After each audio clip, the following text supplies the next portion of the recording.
అందమైన చర్మ సౌందర్యం మీ సొంతం. Second aqua radiance deep cleansing gel.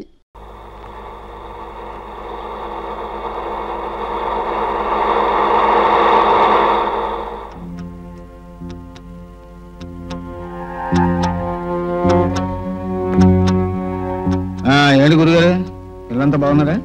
అంతా బాగానే ఉన్నారా? ఏమిటి విశేషాలు? అన్ని మామూలే. సరేనా? సరే. చూడండి, మీరు దెబ్బలు తింటాం నాకు ఇష్టం లేదు. ఎందుకంటే అసలు నేరస్తులు మీరు కాదు కనుక. అందుకే మీరు తీసుకెళ్తున్న సరుకులు ఎవరు చెబితే మిమ్మల్ని వదిలేస్తాను. మర్యాదగా వాళ్ళు ఎవరో చెప్పండి. మీరు చెప్పరని నాకు తెలుసు, చెప్పకపోతే నేను వదలని మీకు తెలుసు. అందుకే 24 గంటలు టైం ఇస్తున్నా. మీరు గనక చెప్పకపోయారో జీవితంలో ఎప్పుడూ అనుభవించినటువంటి చిత్రహింసలు అనుభవిస్తారు. ఓకే, వీడు గతంలో అనేక సార్లు మన వ్యాపారం మీద దాడి చేసే సరుకును పట్టుకున్నా ఫోన్లే చూద్దామని ఊరుకున్నాం. ఇప్పుడు వీడే మనంతా చూసేటట్టున్నాడు. ఓకే, నువ్వు ఎలా ఆవేశపడితే ఆయాసం తప్ప ప్రయోజనం ఏమీ లేదు. అర్జెంటుగా నువ్వు సెటప్ ఆలోచించాలి. ఏముంది, వృత్తి మీద భక్తున్న వాళ్ళ బ్రతుకులు ఇలా అర్థంతరంగా ఆరిపోవలసింది.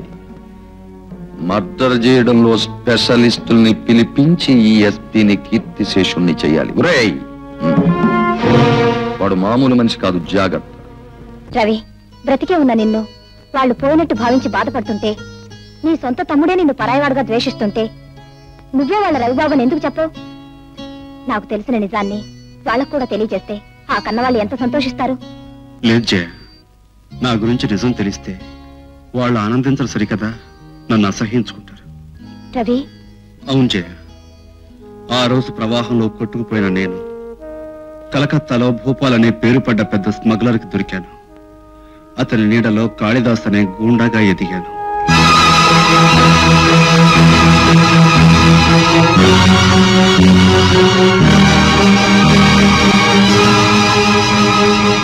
అలాంటి దారుణమైన జీవితం నుంచి, దుర్మార్గపు అడ్డదారి నుంచి బయటపడ్డాను.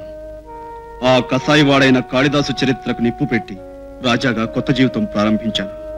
జయ, నేరస్తుల పాలటి సింహస్వప్నంలా బ్రతికే మా నాన్నగారు తన కన్న కొడుకు ఒక నేరస్తుడు అని తెలిస్తే తట్టుకోగలడా? అన్నయ్య అంటే అనురాగం, అభిమానం ఉన్న నా తమ్ముడు, చెల్లి వాళ్ళ అన్నయ్య ఒక గూండాని తెలిస్తే సహించగలరా? దయ, కరుణ, మమతలకు మరో రూపమైన నా తల్లి తన కన్న కొడుకు ఒక గజదొంగని తెలిస్తే భరించగలదా? లేదు జయ, లేదు. వాళ్ళిప్పుడు రవి పోయినందుకే బాధపడుతున్నారు. నా గతం తెలిస్తే రవి ఎందుకు బతుకున్నాడా అని బాధపడతారు. అందుకే ఈ నిజం వాళ్ళకి తెలియటానికి వీల్లేదు. అయితే వాళ్ళకి దగ్గరగా ఉంటూ, వాళ్ళ బాధను చూస్తూ, వాళ్ళకి నిజం చెప్పలేక నీలో నువ్వు అనుక్షణం బాధపడే కంటే ఎక్కడికైనా దూరంగా వెళ్ళిపోవచ్చుగా. తల్లిదండ్రుల ప్రేమకు నోచుకొని నేను కనీసం వాళ్ళని కళ్ళతోనైనా చూసుకుని తృప్తి పడదామని కొంటున్నాను. పైగా ఎవరో దుర్మార్గులు వృత్తిని నమ్ముకున్న నా తండ్రిని చంపాలని ప్రయత్నిస్తున్నారు. ఆయనకి ఏ ప్రమాదం జరగకుండా నీడలాగా అనుక్షణం ఆయన కాపాడుకోవాలని కొంటున్నాను. జయ, నేను నిన్ను అడిగేది ఒకటే. ఏమిటి రాజా? నేను రవినన్న నిజం నీకు తప్ప మరెవరికి తెలియకూడదు. తప్పకుండా. నర్సిగా, ఏంటి గురు? చేపలాగా మందు కొట్టడానికి కాదురా ధర్మరాజు మనకు డబ్బిచ్చింది. ఆ ఎస్పీ గారిని ఇక్కడ రప్పించి చావ కొట్టడానికి. అయితే ఎస్పీకి ఫోన్ కొట్టినా గురు. చేయి. చూడు, ప్రమాదంలో ఉన్నాను, వచ్చి కాపాడండి అని నమ్మేటట్టు ఫోన్ చేయి. అలాగే గురు. ఫోన్ చేయాల్సింది ఎస్పీకి కాదురా, అంబులెన్స్ కోసం హాస్పిటల్కి. ఎందుకంటే కాసేపట్లో చావు దెబ్బలు తినే మిమ్మల్ని తీసుకువెళ్ళటానికి కావాలిగా. నీ బాబుని బే. గురు చూసి కొట్టడం నేర్చుకోరా బేవకు.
ఏమిటి ధర్మరాజు గారు, ఏమిటి మీరు చెప్పేది? ఏం చెప్పమంటారు ఎస్పీ గారు? ఈవేళ నన్ను చూడడానికి వచ్చిన బంధుమిత్రులు కొట్టాడు, ఓకే. కానీ ఇలా పొరుగురు నుంచి వచ్చిన ప్రతి వాడిని కొట్టడం మీ ఊరి ఆచారమా, అలవాటా అని చెప్పేసి ఆ పొరుగురు వాళ్ళు అడుగుతూ ఉంటే నేను ఏం జవాబు చెప్పాలి? ఓకే. ఇది ఎక్కడ సెటప్ అండి? మన ధర్మరాజు గారు షష్ఠిపుత్రోత్సవం చేసుకుంటున్నారని పాపం వాళ్ళకి తెలిసి సంబరపడిపోయి వచ్చి గెస్ట్ హౌస్ లో కూర్చొని పురాణ పఠనం చేసుకుంటూ రామకోట రాసుకుంటున్నారండి. ఇంతలో రౌడీ రాజా వచ్చి డబ్బిస్తారా సస్తారా లేకపోతే రామకోట చించాలు పారేయమంటారా అని ఒకరి మీద ఒకరిని వేసి పట్ పట్ పట్ పట్ కొట్టేస్తారండి. ఈ సెటప్ మీకు ఏమైనా బాగుందా? అది సరే ఎస్పీ గారు, ఈవేళ నా వాళ్ళని కొట్టాడు, ఓకే. రేపు మీ బంధుమిత్రులు కొడతాడు, ఓకే. కానీ రైలు స్టేషన్ లో కూర్చుని కర్ర పట్టుకుని రైలు బండి దిగిన ప్రతివాడిని పట్టు కొట్టేస్తూ ఉంటే మీరు అలా చూస్తూ కూర్చుంటే ఓకే. అలాగే, అతనికి ఇప్పుడే కబుర్ చేస్తాను, మీరు వెళ్ళండి. నమస్కారం.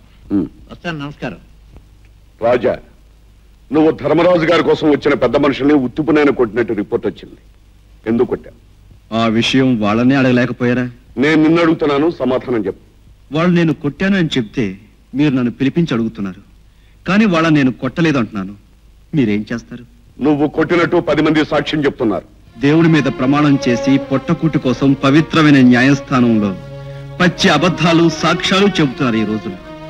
అలాంటి సాక్ష్యాలే మీరు నమ్మే మాట అయితే నేను కొట్టలేదని 20 మంది చేత సాక్ష్యం చెప్పిస్తాను. ఆల్ రైట్ రాజా, నీ మీద అభిమానంతో ఈసారికి నేను నమ్మి వదిలేస్తున్నాను.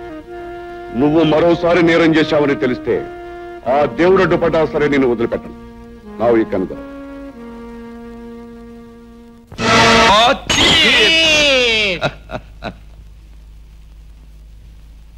ఆ ఎస్పీ గారిని ఆ రాజా మీద ఉసుగొలిపేసి మనం తప్పేసుకున్నాం. ఏదో ఒక రోజున ఏదో ఒక మిష మీద ఆ రాజాగాడిని కొట్లో వేసేస్తాడు. కానీ ఆ రాజాగాడు అసాధ్యుడే.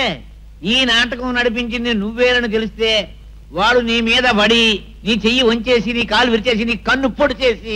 నోర్మై, ఎంతసేపు నువ్వు నువ్వు నువ్వు అని నా గురించే మాట్లాడతానే, ఇందులో నీకు భాగం ఉంది.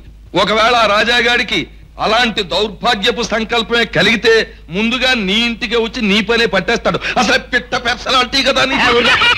అలా అని విర్రవీగిన పురాణాల్లోని ప్రతి రాక్షసుడి పని పట్టాడు ఆ దేవుడు, తెలుసా? ఇలా వచ్చేవంట రాజా? నేను ఇందాక చెప్పిన కార్యక్రమాన్ని అమలు చేయడానికి వచ్చాను. నువ్వు చెప్పు రాజా. స్టేషన్లో రౌడీలను అడ్డు పెట్టుకుని మీరు ఆడిన నాటకానికి అభినందనలు తెలియచేద్దామని. అంటే మాటలతోనా చేతలతోనా? నువ్వు చెప్పు రాజా. ప్రస్తుతానికి మాటలతోనే. ధర్మరాజు, ఆ రౌడీలని ఎవరు పిలిపించారో ఎందుకు పిలిపించారో నాకు తెలుసు. చూడు, ఆ ఎస్పీ గారికి మళ్ళీ ఎవరైనా ఏదైనా హాని చేయాలని ప్రయత్నించారో వాళ్ళ ప్రాణాలు తీసి శవాన్ని ముక్కలు ముక్కలుగా నరికి కుక్కలకు నక్కలకు పడేస్తాం. ప్రత్యేకించి ఆ విషయం నువ్వు తెలుసుకుంటే మంచిది. నువ్వు కూడా. ఓకే. ఏమీ లాభం లేదు. ఇమీడియట్ గా ముందు నేను హైదరాబాద్ వెళ్ళిపోయి ఎస్పీ గారి సంగతి చూసి ఆ తర్వాత వీడు ఆట కట్టించాలి. పోయి మందు. ధర్మరాజు బావా, హైదరాబాద్ నుంచి వచ్చిన అర్జెంట్ గా రమ్మని నాకు ఫోన్ చేశావు. నీ మంత్రి బాబు పదవి ఏమైనా పోయిందేంటి? ఎంతసేపు మా బావకు బడి ఏడుస్తావే తప్ప ఆ రాజాగాడు పోవాలి ఎస్పీ గారు పోవాలని అడగొచ్చు కదా. సర్లేవయ్యా, ఏదో మాట వరుసగా అన్నాను కానీ అలా గిలగిల్లా ఆడిపోతావేంటి? ఏమిటి అసలు విషయం? ఏమీ లేదు. ఆ అసలు సిసలు డెకాయిటీ శేషుగాడు కోసం నేను అయిదా అక్కడ అనుకోకుండా నాకు అదృష్టం ఎదురైంది. ఏమిటయ్యో? ఆ అదృష్టం పేరు కాశీరాం. కాశీరాం, ఇతనే కాశీరాం. బావా, గారిడి వాడు బొట్టులోంచి చెవల పిల్లని చేసినట్టు ఇతను ఎక్కడి నుంచి తీసుకొచ్చావయ్యా? ఈ కాశీరాం ఆ రాజాగాడి పాత జీవితానికి ప్రత్యక్ష సాక్షి. ఈ ఆల్బమ్ ఆ రాజాగాడి గత బ్రతుక్కి ఆగ్నేయాస్త్రం. ఈ ఆల్బమ్ మన చేతిలో ఉండగా ఆ రాజాగాడిని పామును పట్టి ఆడించినట్టు ఆడించవచ్చు. కావాలంటే నువ్వు చూడు ఈ ఆల్బమ్.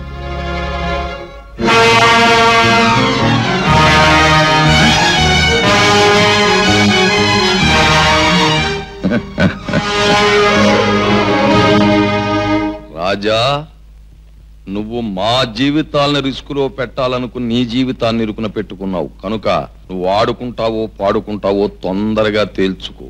ఆ తర్వాత ఛాన్స్ ఉండదు.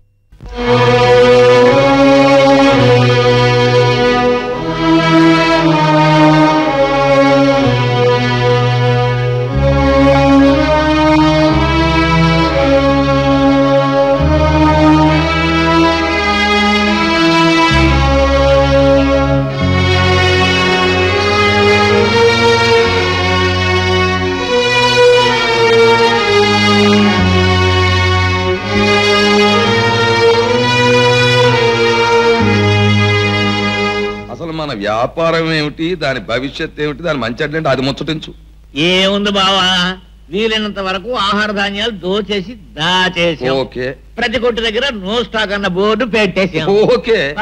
అయ్యగారు నాదో చిన్న డౌట్ అండి. అడుగు. సరుకంతా గోడల్లో దాచేశారు, బాగానే ఉందండి. పంది కుక్కులు ఎలకలు దూరు సరుకంతా బొక్కేస్తే ఇప్పుడు చెలరేగిన కరువు కాటకాలకి దోపిడీ దొంగతనాలకి అన్నింటికి కారణం ఆ కాళిదాసేనని చెప్పి ప్రజలు పత్రికలు నమ్మేస్తాయి. అప్పుడు పోలీసుల మీదకెళ్ళి ఏమిటి అరాచకం అని అడుగుతాం.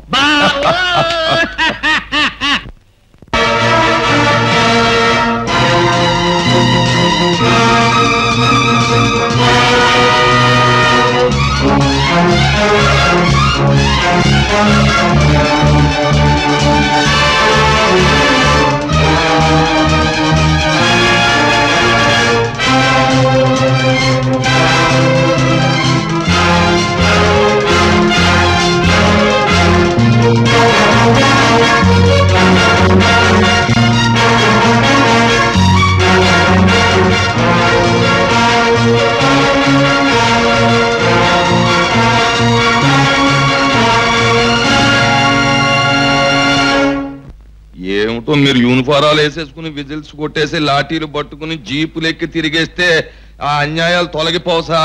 ఆ కాళిదాస్ గారు ఎవడో గంటకో దోపిడి, ఓటుకో రేపు, రోజుకో మర్డరు టైం టేబుల్ ప్రకారంగా చేసేస్తుంటే మరి మీరు ఇలా ఊరుకుంటే అసలు ఈ సెటప్ ఏమిటో నాకు అర్థం కావడం లేదు. అది ఓకే, ఇప్పుడు ధాన్యం గొడవలన్నీ దోచేసి జనానికి తిండి గింజలు లేకుండా చేసేస్తున్నాడు. ఇంట్లో సామాన్లు లేవు, ఇళ్లలో తిండి గింజలు లేవు. ఆ కాళిదాస్ గారి కారణంగా ఊరందరూ మలమల మాడి చచ్చిపోతున్నారు. మీ బోట్లేమో మాలాడి పెద్దోళ్ళ ఇళ్ల మీదకి వచ్చేసి రూల్స్ మాట్లాడేసి అధికారాలు చూపించేసి వార్నింగ్లు ఇచ్చేసి వెళ్ళిపోతే సరిపోదు సార్. ఆ ముద్దాయిని పట్టుకుని లోపల పెడితే అప్పుడు ఓకే. వాడిని పట్టుకుని లోపల పడకపోతే మేము బ్రతికేటట్లేమండి. మేము బ్రతకపోతే ఊరు సెటప్ ఏమవుతుందో మీరే ఆలోచించండి. ఓకేలే. చూడండి ధర్మరాజు గారు, పోలీసులు పబ్లిక్ సర్వీస్ గనక ప్రతి ఒక్క ఉంటుంది, కాకపోతే ఆలోచించి అనటంలో అర్థం ఉంటుంది. ఆ కాళిదాసును పట్టుకోవడానికి నిద్రాహారాలు మని శాయశక్తులా ప్రయత్నిస్తున్నారు. అవసరమైతే త్వరలో స్పెషల్ ఆఫీసర్ను కూడా రప్పిస్తాను. ఓకే ఎస్పీ గారు, మీరు పైనుంచి పెద్ద ఆఫీసర్ని దింపుతారో మాంతారో నాకు తెలియదు. మీకు తెలుసు కదా మినిస్టర్ పొజిషన్ లో మా బావ హైదరాబాద్ లో ఉన్నాడని. అయినా మీ మీద నమ్మకంతో ఇప్పటి వరకు నేనేం కలగజేసుకోలేదు. మరి ఇంకా ఆలోచించకుండా ఫోన్ కొట్టేశాను అంటే ఇక మీరు ఆ సీట్లు ఉండరు, ఈ జిల్లాలోనూ ఉండరు. ఓకే. అబ్బా మీరు ఫోన్ అయినా కొట్టాలి, నాకు అది అక్కర్లేదు. మా పెరట్లో కాగితం చూస్తాను, దాని మెడలో చీటీ కట్టి వదులుతాను. దాని రెక్కలు పట్టుకుని మా మినిస్టర్ బాగా వచ్చేస్తాడు. వచ్చేసారంటే మీ సెటప్ అంతా మారిపోద్ది అని నేను అనకూడదు అనుకోండి. ఓకే ఎస్పీ గారు, మీ క్షేమం దృష్ట్యా మా క్షేమం దృష్ట్యా ఆ కాళిదాసుని వెంటనే లోపల పడేయండి. మరి ఇంతకన్నా చెప్పేదేమీ లేదు. వస్తాం. రావాయా కైలాసం. విజ్ఞప్తి మనవి చేస్తున్నాం. మోసం చెయ్యా, ఇదంతా మోసం. కాళిదాసు పేరుతో జరుగుతున్న ఈ నేరాలకు నాకు ఎలాంటి సంబంధం లేదు. నన్ను నమ్ము చెయ్య. అయితే ఇవన్నీ ఎవరు చేస్తున్నారంటావు? చేసే మనిషి ఆ కాళిదాస్ పేరు ఎందుకు ఉపయోగిస్తున్నాడంటావు? అందుకే ఇదంతా మోసం అంటున్నాను. ఎవడో నా గతం తెలిసిన మనిషి నా మీద కక్షగట్టి పగబట్టి చనిపోయిన ఆ కాళిదాసును తిరిగి బతికించాడు. ఆ పేరుతో ఈ దొంగతనాలు దోపిడీలు సాగిస్తున్నాడు. వాడెవడో తెలుసుకుని వాడి అంతు తేలుస్తాను.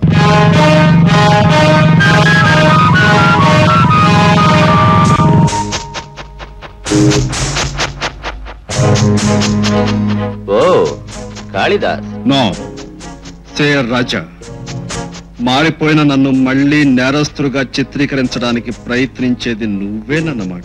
ఊరు మారినా పేరు మారినా గతం మనిషిని వదిలిపెట్టదు కాళిదాస్. నీ గతంలో నీ మీద పగబట్టిన నేను నీడలాగా నీ వెనకే వచ్చాను.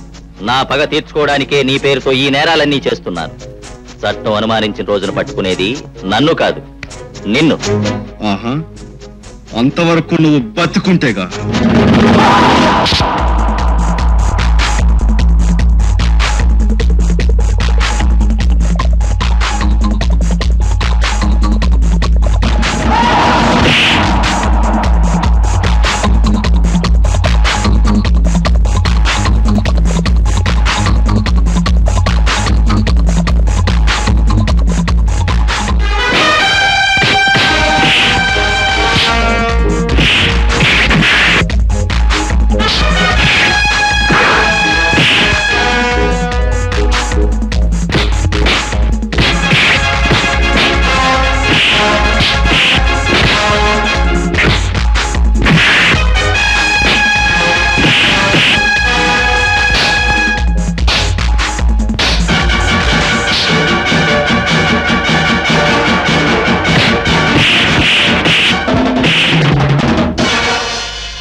కాశీరావు, మంచిగా మారిన మనుషుల జీవితాలకు మసిపోయాలని ప్రయత్నించే నీలాంటి మనిషి బతకడానికి వీలేదు.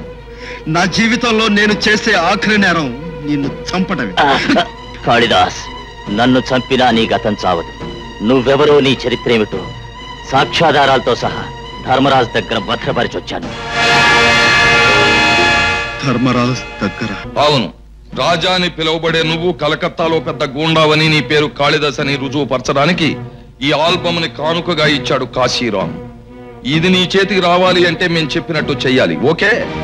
నో, మీరెన్ని చెప్పినా నేను నేరం చెయ్యను. గతంలో ఎన్నో ఘోరాలు నేరాలు చేసిన వాడివి ఒక్క నేరం చేయడానికి ఎందుకింత బాధపడిపోతున్నావు? మేం చెప్పిన ఈ ఒక్క పని చేసావంటే ఆల్బమ్ నీకు ఇచ్చేస్తాం, కాశీరావును పంపేస్తాం. ఆ తర్వాత నీ ఇష్టం వచ్చినట్టు నువ్వు బ్రతకొచ్చు. ఇది సెటప్. నువ్వు కాదు అంటే ఆల్బమ్ పోలీసులకు అందజేయబడుతుంది. కలకత్తాలో గుండా కాళిదాసు నువ్వేనని, ప్రస్తుతం ఇక్కడ జరుగుతున్న అరాచకాలన్నింటికీ కారకుడు నువ్వేనని అందరూ అనుమానిస్తారు. అప్పుడు అక్కడ పోలీసులు, ఇక్కడ పోలీసులు, దేశం మీద అందరు పోలీసులు నీ మీద పడి నిన్ను పట్టుకుంటారు. ఆ తర్వాత కోర్టు, జైలు, ఊరి. ఓకే?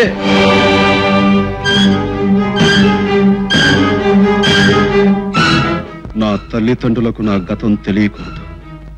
నేను కాళిదాసునన్న విషయం బయటకు రాకూడదు. మరణించిన నా గతం బతకూడదు. ఆల్ రైట్, మీరు చెప్పిన ఈ ఒక్క పని చేస్తాను. ఆ తర్వాత మీరు అన్న మాట నిలబెట్టుకోలేకపోతే మరో నేరం చేస్తాను. ఏమిటది?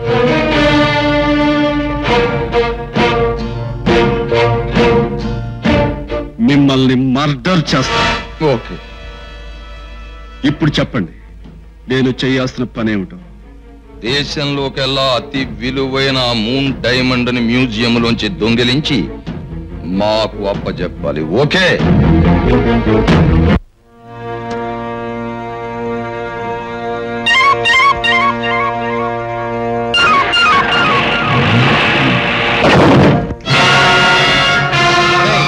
మీరిద్దరు ఇక్కడే ఉండండి.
హలో, ఎస్పీ ఆనందరావు గారా?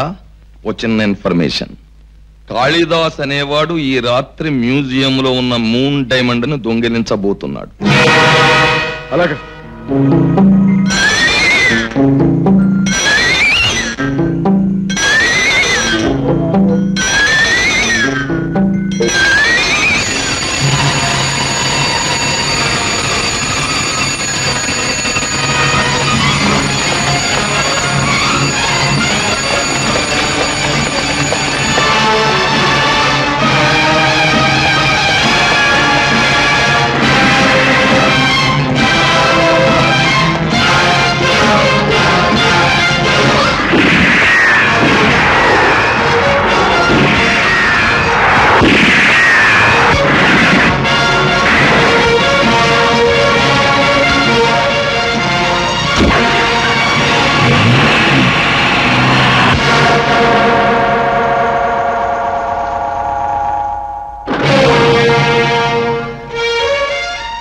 ప్రాణదాతవని అభిమానించాను, మంచి మనిషివని ఆదరించాను, నా పెద్ద కొడుకుగా భావించాను.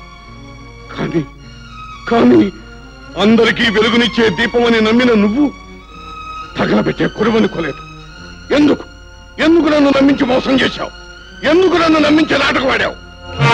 చెప్పరా చెప్పరా చెప్పు చెప్పరా చెప్పరా. ఏమిటమ్మా జయ నువ్వు చెప్పేది? రాజా నా కన్న కొడుక? అవునత్తయ్య, చిన్నప్పుడు నదిలో పడి కొట్టుకుపోయినా ఆ రవి బాబే ఈ రాజా. మీ దగ్గర ఈ నిజాన్ని చెప్పొద్దని నా దగ్గర మాట తీసుకున్నాడు. నా ఇంట్లోనూ నా కుటుంబంలోనూ నా మనసులోనూ స్థానం సంపాదించుకున్న నువ్వు దొంగవా? అయితే నీ మాటలన్నీ అబద్ధం, నీ చేతలన్నీ మోసం, నీ మంచితనమంతా నటన, అవునా? మాట్లాడరా మాట్లాడు మాట్లాడు మాట్లాడరా మాట్లాడు మాట్లాడు మాట్లాడు. వాడెవరనుకుంటున్నారు? మన కన్న బిడ్డ రవండి. అవునండి, వాడు మన కన్న కొడుకు రవండి, రవి.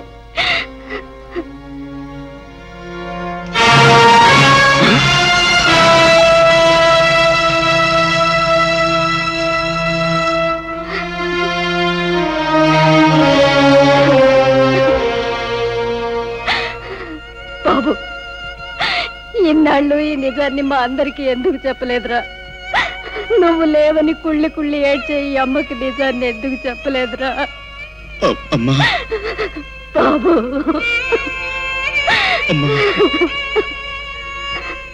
ఏమండి అలా నిలబడిపోయారేమండి? ఇన్నాళ్ళు మనకి లేడనుకున్న పెద్ద కొడుకు కనిపిస్తే పలకరించలే, దోషిని దండించడం తప్ప కొడుకుని బాబు అని పలకరించలేరా? శారద, ఆనాడు వాడిని దూరం చేసుకోవడం దురదృష్టం అనుకున్నాను. ఈనాడు వాడిని పరిస్థితుల్లో కలుసుకోవడం, నా కొడుకుని తెలుసుకోవడం దురదృష్టం అనుకుంటున్నాను. అదేంటండి? కొడుకును కలుసుకున్నందుకు ఆనందించాలి, ఒక పెద్ద నేరస్తుడిని పట్టుకునేందుకు గర్వించాలి, నా కొడుకే ఆ నేరస్తుడైనందుకు కుమిలిపోవాలి. నాకే తెలియటం లేదు శారద, నాకే తెలియటం లేదు. నాకు తెలిసిందల్లా ఒకటే, నా డ్యూటీ నేను చేయటమే. కానిస్టేబుల్స్, అతను తీసుకెళ్లి లాకప్లో పడేయండి. బాబు,